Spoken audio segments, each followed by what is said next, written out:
Viewers আসসালামু আলাইকুম। আমি এই মুহূর্তে উপস্থিত আছি বাংলাদেশ জামাত ইসলামের একটা প্রোগ্রামটা হচ্ছে গিয়ে দায়িত্বশীল কর্মশালা। এখানে সমস্ত দায়িত্বশীলরা এসেছে।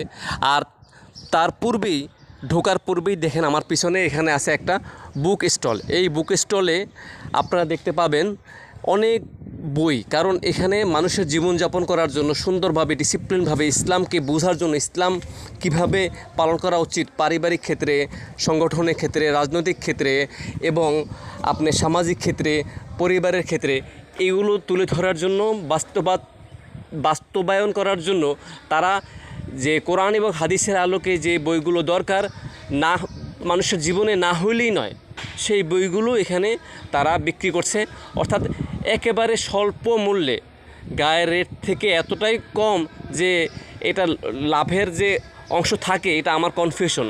এবং আপনারা আমার সাথেই থাকুন, দেখতে পাবেন এখানে কত সুন্দর ডিসিপ্লিনভাবে এখানে অন্যান্য দায়িত্বশীলরা দায়িত্ব পালন করতেছে। আমার সামনে এখনও যারা আছে এরা বাংলাদেশ জামাত ইসলামের যে কর্মীগুলো ভিতরে আছে, কিন্তু বাইরে এগুলো যারা দেখতে পাচ্ছেন এরা হচ্ছে রোকন এবং অন্যান্য দায়িত্বশীল।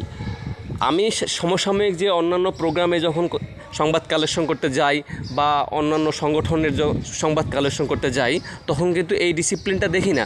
ওখানে দেখি কর্মীরা এবং সাধারণ যারা সমর্থক তারা থাকে সিকিউরিটি হিসেবে, কিন্তু এখানে সিকিউরিটি এবং নিরাপত্তা হিসাবে আছে রোকন, অর্থাৎ স্তম্ভ।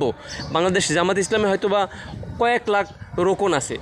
চিন্তা করতে পারেন, কোটি কোটি কর্মীর মধ্যে, কোটি কোটি সমর্থকের মধ্যে কয়েক লাখ রোকন। এই রোকনগুলো যদি ভিতরে প্রবেশ করার জন্য তারা সিকিউরিটি হিসেবে, নিরাপত্তা হিসেবে এখানে দায়িত্ব পালন করে, এটা কি সম্ভব?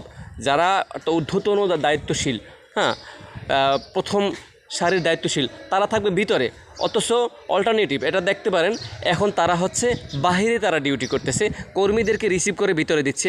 তারপরে আরও ঊর্ধ্বতন যারা দায়িত্বশীল আছে তারা সাধারণ যারা নিচের কর্মীরা আছে বা এই ধরনের যারা আছে ছোটো ছোটো দায়িত্বশীল, তাদেরকে রিসিভ করে তাদের ভিতরে দিতেছে। অর্থাৎ এখানে সাথে অন্যান্য সংগঠনের সাথে এটাই একটা পার্থক্য।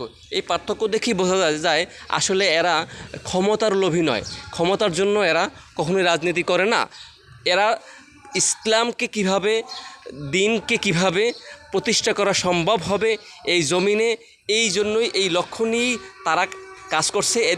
এদের দাঁড়ানো, চলাফেরা, কথাবার্তা, বিনয়, নম্রতা, ভদ্রতা দেখলেই আপনার মধ্যে এই ভাবটা চলে আসবে আসলে এদের মধ্যে কোনো লোভ লালসা কখনোই থাকতে পারে না। কারণ লোভ লালসা যদি থাকে, কখনো কোনো দায়িত্বশীল যারা তারা কখনো ওই স্থানে থাকতে পারে না। এবং তাদেরকে পরীক্ষা নিরীক্ষা করা হয়, তাদের দেখা হয়, তাদের ব্যাকগ্রাউন্ড দেখা হয়, তারা কোন ব্যাংকে, সুদী ব্যাংকের সাথে জড়িত কিনা, সুদ করেছে কিনা, ওয়াইফের কাবিন দিয়েছে কিনা, এটা পরিপূর্ণভাবে দেখে তাদেরকে একটা রোকন বানানো হয়। রোকন হচ্ছে কি একটা বাংলাদেশ জামাত ইসলামের সংগঠনের একটা খুঁটি, স্তম্ভ। এগুলো যদি ঠিক থাকে, এই ভিত্তি যদি ঠিক থাকে, তাহলে বাংলাদেশ জামাত ইসলামকে কখনোই ফাঁসির মঞ্চে ফাঁসি দিয়েও তাদেরকে নিঃশেষ করা যাবে না।